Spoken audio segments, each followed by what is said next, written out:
موږ ته د بېنظیر روپۍ میلاویږي خو د ماشومانو وظیفه چې ده دا نه میلاویږي. نو کم چې نوي کسان دي په اولنۍ پیرۍ روپۍ راغستې ده د هغو دپاره هم لازم ده. کم چې زاړه کسان دي د مخکې نه ورته د ماشومانو وظیفه میلاوېدله او اوس ورته نه میلاویږي. نو دا ویډیو چې ده د دواړو دپاره لازم ده چې پوره یې وګوري. بدله دا ویډیو معلوماتي او د غریبانان دپاره تاسو دا ویډیو رالی دا مخکې شیر کوئ چې نورو کسان ته رسي. دا لایک شیر پرېږدئ په دې باندې روپۍ نه راځي، خالي په فیسبوک کې دا بټنه چې ده دا وال دي. نو دا د ویډیو له چې دی دا لازم ورکوئ.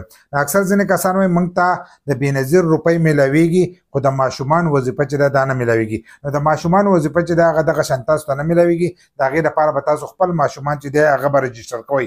کم چې نوي کسان دي په اولنۍ پیرۍ روپۍ راغستې ده د هغو دپاره خو دا ویډیو لازم ده.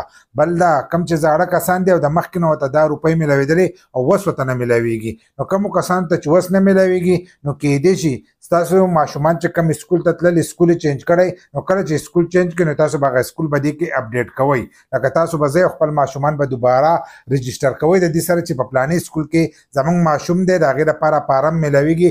هغه فارم به ډک کوئ او هغه به ویسئ. چې هغه فارم یې ویوړو نو د هغې نه وروسته بیا ستاسو ماشومانو ته دغه وظیفه میلاویږي. که هغه تاسو نه وړی نو بیا هم ستاسو ماشومانو ته دغه وظیفه چې ده دا نشي میلاوېدلی. نو دغه کار لازم وکړئ که ستاسو د ماشومانو رزلټ راغلی او هغه پاس کېده پیل کېده چې اسکول یې چینج شوی نو تاسو به داسې چل وکړئ چې خپل ماشومانو دغه چې دی دا به راوالی دغه کاغذ به ورله راوالی په دغه کوم میلاویږي د فوټوسټیټو په دوکان کوم میلاویږي دغه شان د دفتر نه چې دی د هغې نه هم تاسو راغستی شئ چې هغه راوړئ او هلته کې په اسکول کې به ډک کړئ به ویسئ نو ستاسو د ماشومانو اسکول چې دی دا به اپډیټ شي. دغه شانتې نوي کسان دي چې هغو ته په اولنۍ پیره باندې د بېنظیر روپۍ میلاو شي.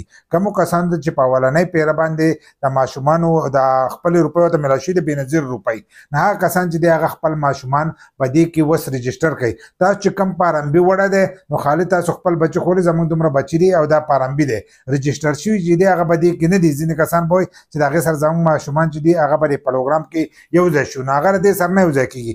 تاسو به دې چل وکړئ تاسو چې څوک ماشومان دي هغه ماشومان به ځان سره روان کړئ او د هغې سره به پارمبي چې دی دا به راواخلئ. پارمبي به راواخلئ خو شرط به پکې دی چې ستاسو ماشومان اسکول ته ځي مدرسې ته ځي نو هلو به رجسټر کېږي. هغه به ځان سره روان کړئ هغه به دفتر ته لازم بیایي. که دفتر والا وایي چې مه راوله خو دا د دې دپاره لازم دی که نه ستاسو ماشومان ته به دغه وظیفه نه میلاویږي. هغو به هلته کې تصویر او هر سره چې دی دا به وکاږي نو پارمبي به ځان سره ویځئ خپل شناختي کارډ او د موبایل نمبر هغه به هلته کې هغه افسر له ورکړئ چې هغه له ورکړئ هغه به تاسو له یو رسید درکړي هغه به تاسو راوړئ هغه به په اسکول کې پول کوي. په کوم اسکول کې چې ستاسو ماشومان سبق وایي هلته کې به له هغه پول کړي. که جدا جدا اسکولونو کې نه جدا جدا به ورکړئ خپلو ماشومانو له نو هغه به هر یو ماشوم له چې دا به جدا ډک کړي هغه به راوالی بیا ماشومان تلو ته به دې کې ضرورت نه وي. نو تاسو به هغه فارمونه چې دي هغه به واپسي جمع کوئ. چې جمع کوئ نو ستاسو ماشومان به دې کې رجسټر شي. بیا چې ستاسو ماشومان په پابندۍ سره اسکول ته ځي او حاضري د 70% نه سوی نو ستاسو ماشومانو ته به دغه وظیفه چې ده دا میلاویږي. که دا کار تاسو نه یې کړی نو بیا ستاسو ماشومانو ته دغه وظیفه چې دا نشي میلاوېدلی. نو دا د هغې لپاره لازم دي کومو کسانو چې موږ ته د ماشومانو وظیفه نه میلاویږي نو دا کارونه به تاسو کوئ نو د هغې نه وروسته به ستاسو ماشومانو ته دغه وظیفه چې ده دا میلاویږي.